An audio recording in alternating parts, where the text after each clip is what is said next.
Greetings everyone. Today we will start the new topic, fiscal deficit. In previous lecture we have discussed about the budget deficit. What is the budget deficit? When the expenditures are greater than receipts is known as the budget deficit. There are three parts of deficits: revenue deficit, fiscal deficit and primary deficit. In previous lecture we have already discussed the revenue deficit. क्या होता है revenue deficit? When the revenue expenditures are greater than the revenue receipts is known as the revenue deficit. वो क्या कहलाया जाता है? वो revenue deficit कहलाया जाता है. इसके हमने implications भी पढ़े थे और उसके measures भी पढ़े थे कि किस तरीके से revenue deficit को remove किया जा सकता है.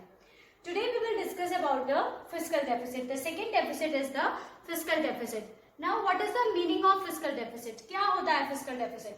Fiscal deficit refers to the excess of total expenditure over the total receipts. What is fiscal deficit? Fiscal deficit refers to the excess of total expenditure over total receipts. समझ में आ रहा है? It refers to the excess of total expenditure over the total receipts. That is the fiscal deficit. वो क्या होता है आपका? Fiscal deficit होता है. तो fiscal deficit का जो फॉर्मूला होता है excess of total expenditure over total receipts. अब ये जो total receipts होती है इसके अंदर हम कुछ चीज एक्सक्लूड करते हैं fiscal deficit में. वो क्या होता है? Excluding borrowings. क्या? Excluding borrowings. इसके अंदर बोरोइंग्स को इंक्लूड नहीं किया जाता है. जो भी गवर्नमेंट की रिसीव्स होती हैं उसके अंदर हम बोरोइंग्स को इंक्लूड नहीं करते हैं. तो that is the fiscal deficit. That means अगर हम फिस्कल डेफिसिट का फॉर्मूला बनाएंगे तो क्या होगा? Fiscal deficit is equals to total expenditure minus total receipts excluding borrowings. ठीक है, एक्सक्लूडिंग बोरोइंग्स. तो जो जितने भी टोटल एक्सपेंडिचर है वो आएंगे, जितने भी टोटल रिसीट्स हैं बोरोइंग को एक्सक्लूड करके वो जो आएगा, जो बैलेंस निकल के आएगा, that will be the fiscal deficit. तो फिस्कल डेफिसिट का मतलब समझ में आ गया. ठीक है, तो जो डेट क्रिएटिंग कैपिटल रिसीट्स होती है, डेट क्रिएटिंग कौन सी है? बोरिंग है. बोरिंग डेट क्रिएट करती है. तो जो डेट क्रिएटिंग कैपिटल रिसीट्स होती हैं वो नहीं आएंगी इसके अंदर, यानी कि बोरोइंग नहीं आएगी. और जो नॉन डेट होती है जैसे कि recovery of loan and the disinvestment, वो टोटल रिसीट्स के अंदर आएंगी.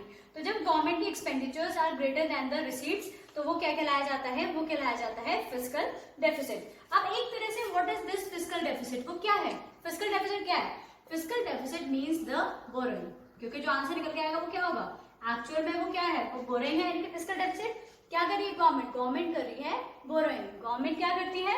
Government is doing the borrowing. तो फिस्कल डेफिसिट हमें इंडिकेट करती है कि what is the borrowing of the government. Borrowing क्या है गवर्नमेंट्स की, वो बताती है आपको फिस्कल डेफिसिट. Got it? समझ में आ गया? तो फिस्कल डेफिसिट क्या होगा? Fiscal deficit refers to the excess of total expenditure over the total receipt excluding the borrowings during the given fiscal year. ठीक है, अब जो ये टोटल एक्सपेंडिचर है इसके अंदर हमारे दोनों एक्सपेंडिचर्स आएंगे, रेवेन्यू, कैपिटल और प्लान, नॉन प्लान दोनों. ऐसे इसके अंदर टोटल रिसीट्स के अंदर भी क्या आएंगे? दोनों आएंगे. बट बोरिंग्स को हम क्या कर देंगे? एक्सक्लूड कर देंगे. ठीक है, क्लियर हो गया? अब हम बात करेंगे किसके? इसके इम्प्लीकेशंस की.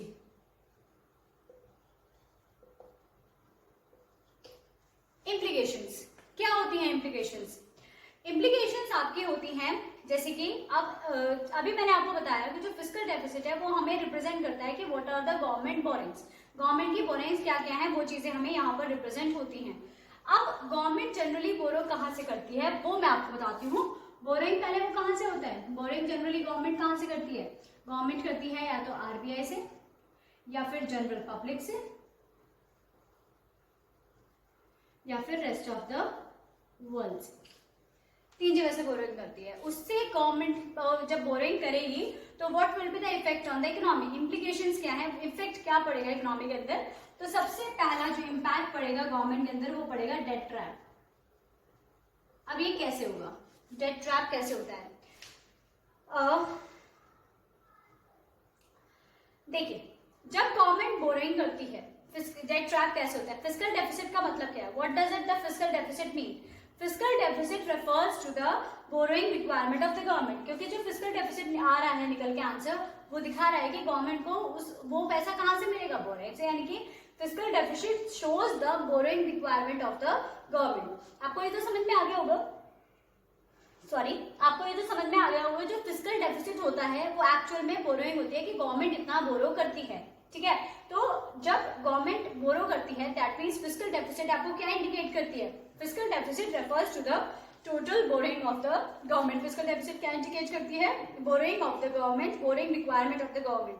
Borrowing create problem of repayment of loans and also of the regular interest payment. देखिए अगर हम बोरोइंग करेंगे तो हमारे बोरोइंग से क्या प्रॉब्लम क्रिएट होती है, अगर आप बोरोइंग करोगे तो it will create the repayment of loan, repayment करना पड़ेगा लोन का, एंड द इंटरेस्ट भी पेमेंट करना पड़ेगा। ये बोरोइंग से इफेक्ट आता है, ठीक है। तो borrowing creates the problem of repayment of loan and also the regular interest payment, regular interest आपको देना पड़ता है।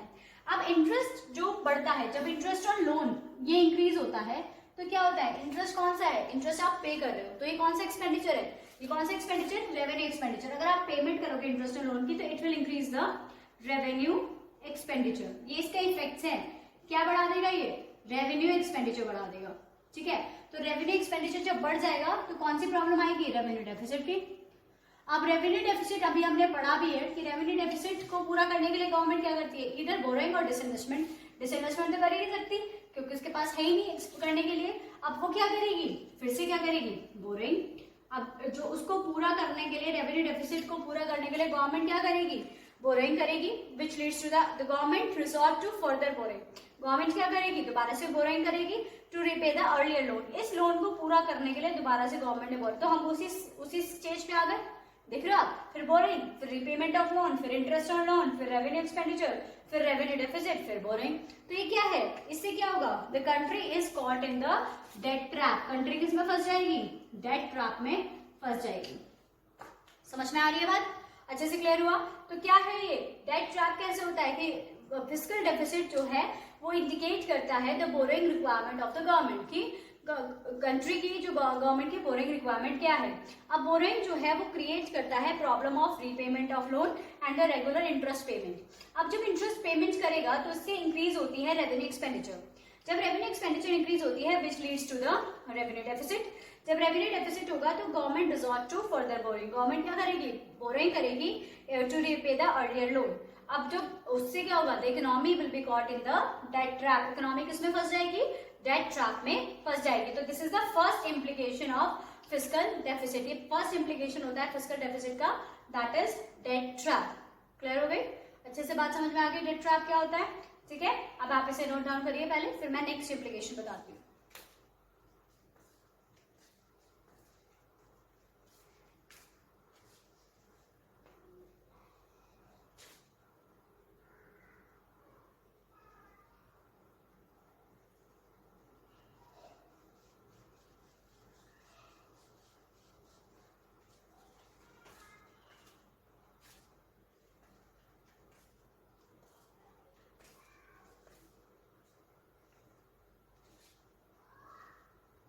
सेकेंड इम्प्लीकेशन क्या होता है,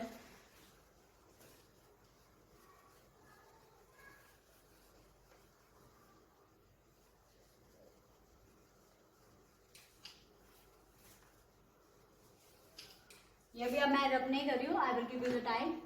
सेकेंड इम्प्लीकेशन क्या होती है, सेकेंड इम्प्लीकेशन होती है फॉरेन डिपेंडेंस। अब फॉरेन डिपेंडेंस, अभी मैंने बताया कि गवर्नमेंट बोरो करती है 3 जगहों से। कहाँ से, एक तो आरबीआई, एक जनरल पब्लिक और एक रेस्ट ऑफ द वर्ल्ड। अब अगर गवर्नमेंट बोरो करेगी from rest of the world, government borrows from rest of the world, तो क्या होगा, if the government borrows from rest of the world then जो भी इकोनॉमिक इंटरफेरेंस होगा बाय द जो इससे क्या होगा, जो गवर्नमेंट अगर बोरो करेगी तो क्या इफेक्ट आएगा इकोनॉमी में, इकोनॉमिक इंटरफेरेंस बढ़ेगी। Economic interference increases, economic interference of lending countries,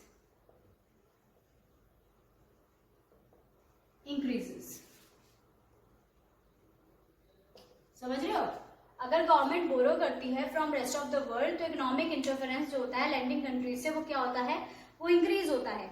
economic interference बढ़ेगा तो it will cause the economic slavery. क्या आएगा, क्योंकि वो जैसा चाहेंगे वैसा हमें करना पड़ेगा, तो इकोनॉमिक स्लेवरी बढ़ जाती है, यानी कि हम इकोनॉमिक क्या हो जाती है, हमारी इकोनॉमिक स्लेवरी बढ़ जाती है if the lending country dictates the terms on the boring country. जैसे कि अगर गवर्नमेंट हमको लोन चाहिए रेस्ट ऑफ द वर्ल्ड से तो अपनी टर्म्स एंड कंडीशन अप्लाई कर देती है लेंडिंग कंट्री, अगर हम उसे मान लेते हैं तो एक तरह से क्या है, वो इकोनॉमिक स्लेवरी तो है।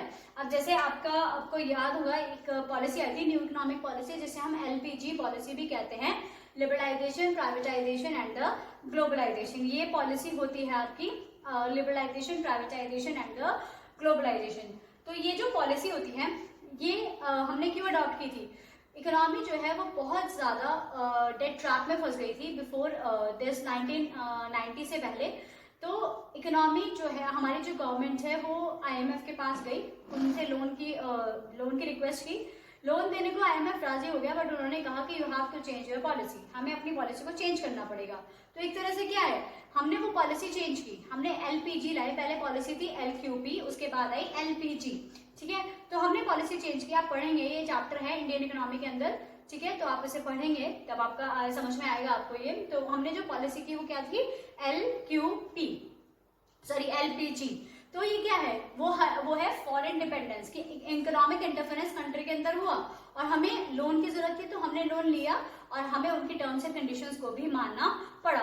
तो ये फिस्कल डेफिसिट में ये दूसरा इंप्लीकेशन होता है फॉरेन डिपेंडेंसी। क्या मतलब है इसका, government also borrows from rest of the world which is associated with the economic interference by the lending countries। economic interference बढ़ जाता है, it causes the economic slavery if the lending country dictates its term on the borrowing countries। यानी कि अगर lending country अपनी terms को dictate करती है on the borrowing country तो वो एक economic slavery में फंस जाती है। तो पहला पॉइंट क्लियर हो गया था, डेट ट्रैप।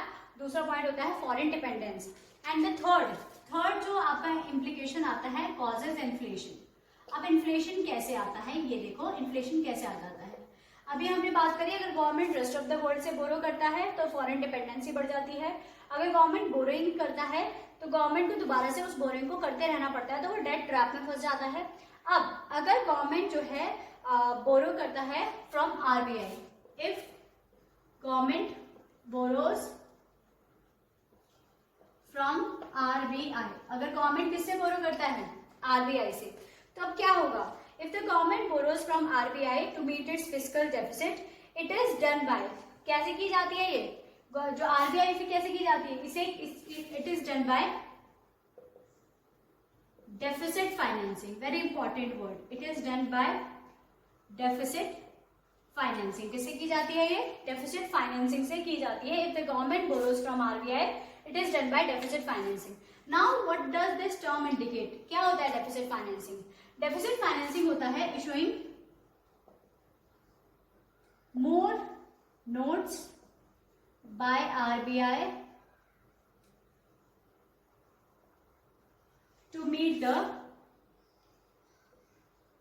डेफिसिट। समझ में आ रही है बात, यानी कि अगर गवर्नमेंट RBI से बोरो करती है तो ये क्या होता है, ये डेफिसिट फाइनेंसिंग से होता है। और डेफिसिट फाइनेंसिंग का मतलब होता है issues the more notes by RBI, notes छपते हैं तो इससे क्या होगा, जब नोट्स छपेंगे तो वो क्या होगा, सर्कुलेशन ऑफ मनी इंक्रीज हो जाएगा, सर्कुलेशन ऑफ मनी इंक्रीजेस। अब जब कभी भी इकोनॉमी के अंदर सर्कुलेशन ऑफ मनी बढ़ जाता है, सर्कुलेशन ऑफ मनी बढ़ जाता है तो क्या बनता है, inflationary pressure, that means inflation आ जाता है। If there is excess supply of money, अगर सर्कुलेशन ऑफ मनी बढ़ जाता है then increase in the inflationary pressure, महंगाई आ जाती है कंट्री के अंदर, increase in the inflationary pressure. समझ में आया। तो अभी हमने 2-3 चीजें देखी, जब गवर्नमेंट बोरो करती है from rest of the world से तो क्या होता है, व्हेन गवर्नमेंट बोरो करती है फ्रॉम RBI से क्या होता है। अब हम लास्ट देखेंगे, जब गवर्नमेंट बोरो करती है फ्रॉम किससे, जनरल पब्लिक से, तो क्या होगा। अब जब गवर्नमेंट बोरो करेगी फ्रॉम जनरल पब्लिक से तो क्या होगा, financial burden for future generation, financial burden for future generation. ये कैसे होगा? When the government borrows from the borrowing से क्या होता है? Borrowing lead to the future generations, burden for the future generations. देखिए borrowing कर रहे हो अब borrowing करोगे तो it will lead to the burden for the future generation, क्योंकि as payment of loan and the interest on loan accumulated, whose burden is to be borne by the future generation in the form of more tax and the non-tax revenues. क्योंकि जब आपका expenditures government के बढ़ जाएंगे तो government क्या लेगी? Public से लेगी. पब्लिक से किस फॉर्म में लेगी? टैक्स से और नॉन टैक्स फॉर्म में लेगी. तो इट विल लीड, जितना ज्यादा गवर्नमेंट के ऊपर बोरिंग्स बढ़ती चली जाएगी उतना ज्यादा जनरल पब्लिक के ऊपर भी बर्डन क्या होता चला जाएगा? बढ़ता चला जाएगा. तो फाइनेंशियल बर्डन कैसे होता है? क्योंकि कैसे होता है? That means financial burden which is borne by the, कैसे होता है? Which is borne by the general public in the form of tax and non-tax revenue. समझ में आया? तो these are the implications of fiscal deficit. एक बार फिर से देख लेते हैं. फर्स्ट इम्प्लीकेशन क्या था? Debt trap. डेट ट्रैप का मतलब होता है कि फिस्कल डेफिसिट का मतलब ही क्या होता है? Fiscal deficit refers to the total borrowing requirement of the government. Fiscal deficit indicate करती है कि इतनी बोरिंग रिक्वायरमेंट है गवर्नमेंट की. Borrowing creates the problem of repayment of loan and regular interest payment, यानी कि पेमेंट करना पड़ेगा उस लोन का और रेगुलर इंटरेस्ट पेमेंट देना पड़ेगा. अगर आप इंटरेस्ट दे रहे हो तो आपका क्या बढ़ जाता है? रेवेन्यू एक्सपेंडिचर बढ़ जाता है, क्योंकि इंटरेस्ट आपका रेवेन्यू एक्सपेंडिचर होता है. अगर आपका रेवेन्यू एक्सपेंडिचर बढ़ जाएगा तो it will create the revenue deficit. वो क्या क्रिएट करेगा? रेवेन्यू डेफिसिट क्रिएट करेगा. अब उसको पूरा करने के लिए फिर से गवर्नमेंट को क्या करना पड़ेगा? बोरिंग करना पड़ेगा. तो जो इकोनॉमी है वो किसमें कॉट हो जाती है? डेट ट्रैप में कॉट हो जाती है. Second is the foreign dependence. क्या मतलब होता है? When the government borrows from rest of the world, तो what will happen? Economic interference lending countries का बढ़ जाएगा, यानी कि इकोनॉमी में इंटरफेयर करने लगेगी. इससे क्या होगा? It will cause the economic slavery. कब होती है इकोनॉमिक स्लेवरी? जब जो लेंडिंग कंट्री है वो अपनी टर्म्स को डिक्टेट करती है, समझाती है, मतलब मानना ही पड़ता है टू द बोरोइंग कंट्री, तो इकोनॉमिक स्लेवरी बढ़ जाती है. Causes the inflation. If the government borrows from RBI, तो कैसे पूरा करती है? आरबीआई क्या करती है? डेफिसिट फाइनेंसिंग करती है. इसका मतलब होता है इशूइंग द करेंसी. करेंसी को इशू किया जाता है, मोर नोट्स इशू किए जाते हैं टू मीट द डेफिसिट. तो इससे क्या होता है? मनी सर्कुलेशन बढ़ जाता है इकोनॉमी के अंदर, और जब भी मनी सर्कुलेशन बढ़ जाता है, if there is excess supply of money in the economy, there will be the inflationary pressure. महंगाई, इन्फ्लेशन आ जाता है. Next is the financial burden for future generation. Borrowing leads to the, जो borrowing होती है leads to the burden for the future generation, क्योंकि as payment of loan and the regular interest on loan get accumulated, whose burden is to be borne by the future generation in the form of tax and the non-tax revenues, यानी कि tax और non tax revenue से उनको पूरा किया जाता है. समझ में आया? जैस करिए इसको फटाफट, उसके बाद मैं आगे बढ़ती हूँ.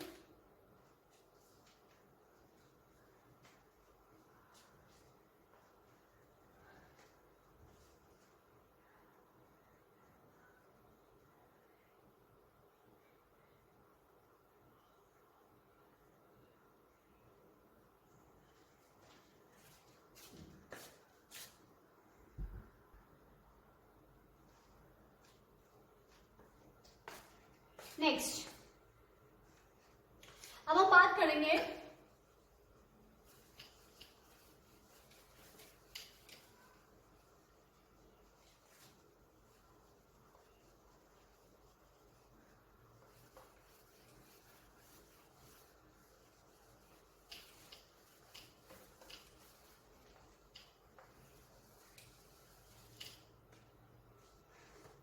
अब हम बात करेंगे sources of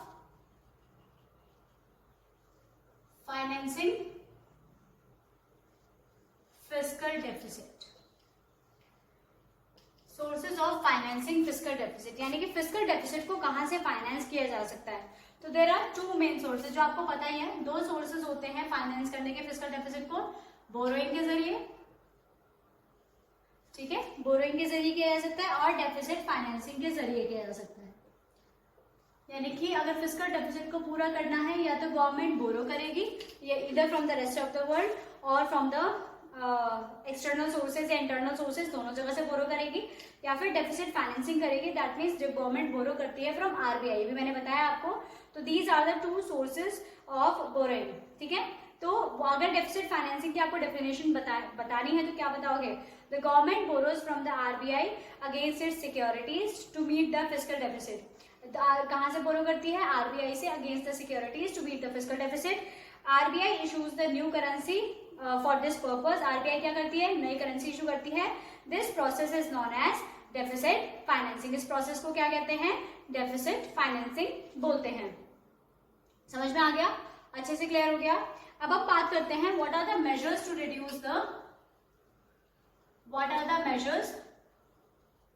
reduce fiscal deficit. Fiscal deficit को किस तरीके से रिड्यूस किया जा सकता है?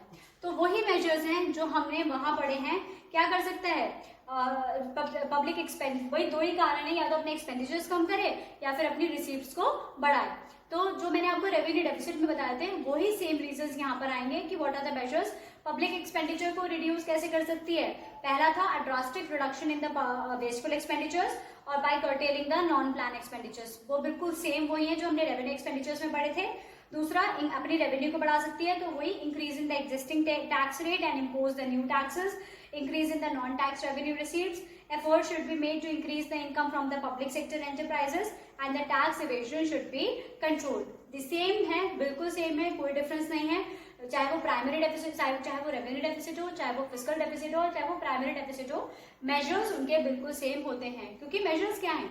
Either to reduce the expenditure और इंक्रीज द रिसीट्स। अब एक्सपेंडिचर्स को कैसे रिड्यूस कर सकती है? वेस्टफुल एक्सपेंडिचर्स ना करें और by curtailing the non plan expenditures को कम किया जाए और एग्जिस्टिंग टैक्स रेट बढ़ा दिया जाए और impose new taxes, non tax revenue receipts बढ़ा दी जाए।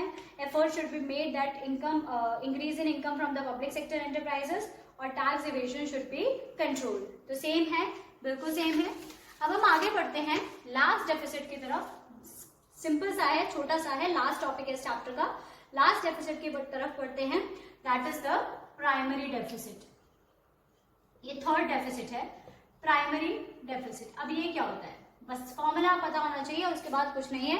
Primary deficit refers to the difference between the fiscal deficit of the current year and interest payment on the previous borrowing. Very important line. Primary deficit refers to the difference between fiscal deficit of the current year and interest payment on the previous borrowing.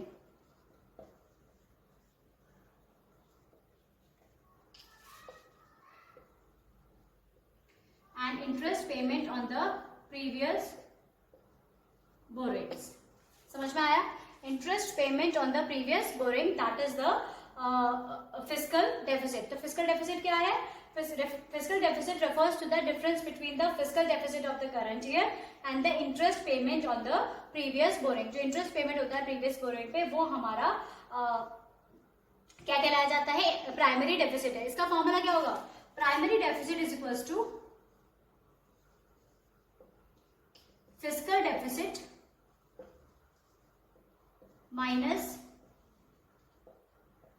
borrowings. Primary deficit, sorry, minus interest payment. Fiscal deficit आपकी borrowing हो गई, उसमें से आपने interest payment minus कर दिया, तो आपकी क्या बच गई? Primary deficit. तो प्राइमरी डेफिसिट क्या इंडिकेट करती है? प्राइमरी डेफिसिट जो है वो इंडिकेट करती है आपकी एक्चुअल बोरोइंग विदाउट इंटरेस्ट, यानी कि जो आप एक्चुअली बोरो कर रहे हो। पहले जितनी आपकी एक्चुअल में बोरोइंग थी, जो फर्स्ट टाइम आपने करी होगी, वो आपका निकल के आता है फिस्कल डेफिसिट में से इंटरेस्ट पेमेंट। यानी कि जो हमें अगर एक्चुअल बोरोइंग निकालनी हो तो वो आपका क्या निकल के आएगा? प्राइमरी डेफिसिट निकल के आएगा। तो प्राइमरी डेफिसिट का फॉर्मूला क्या होता है? Fiscal deficit minus interest payment. अब जो इसके इम्प्लीकेशंस हैं और जो इसके मेजर्स हैं वो बिल्कुल सेम है फिस्कल डेफिसिट के, कोई भी डिफरेंस नहीं है। ठीक है, समझ में आ गया? तो प्राइमरी डेफिसिट और जो आपका फिस्कल डेफिसिट होता है बिल्कुल सेम है कि इट इंडिकेट्स, बस ये ध्यान रखो कि ये इंडिकेट करता है amount of borrowings required to meet the expenditure. भाई प्राइमरी डेफिसिट भी क्या इंडिकेट कर रहा है, बोरिंग तो इंडिकेट कर रहा है, तो बिल्कुल सेम है, फिस्कल डेफिसिट वाले ही इंप्लीकेशंस होंगे और फिस्कल डेफिसिट वाले ही मेजर्स होंगे टू रिड्यूस, तो वो सेम आंसर आप इसके अंदर लिखोगे। तो what is the difference between the fiscal deficit and primary deficit? देखिए फिस्कल डेफिसिट जो है वो आपको जो दिखाता है, फिस्कल डेफिसिट का फॉर्मूला पता है, fiscal deficit is equal to total expenditure minus total receives excluding borrowing, यानी कि इसके अंदर बोरिंग इंक्लूड नहीं होता है, ये होता है इसका। तो फिस्कल डेफिसिट आपको क्या शो कर रहा है, fiscal deficit shows the total boring requirements of the government including the interest payment, इसके अंदर इंटरेस्ट पेमेंट इंक्लूड है, जबकि it shows the total borrowing requirement of the government excluding the interest payment, इसके अंदर interest include नहीं है। It is the difference between the total expenditure and total receipts excluding borrowing. It refers to the difference between the fiscal deficit and the interest payment. समझ में आ गया? एक एक formula बता दोगे, 3 डिफरेंसेस हो गए, ठीक है, क्लियर हो गई बात, अच्छे से समझ में आ गई, चैप्टर यहाँ फिनिश हो जाता है, ठीक है। नेक्स्ट क्लास में मैं आपको इसके न्यूमेरिकल्स कराऊंगी और उससे नेक्स्ट क्लास में हम इसके क्वेश्चंस को डिस्कस करेंगे, ठीक है, जितने भी इसके क्वेश्चंस होंगे वी विल डिस्कस इट, इनके क्वेश्चंस डिस्कस किए जाएंगे। Okay, got it, good bye.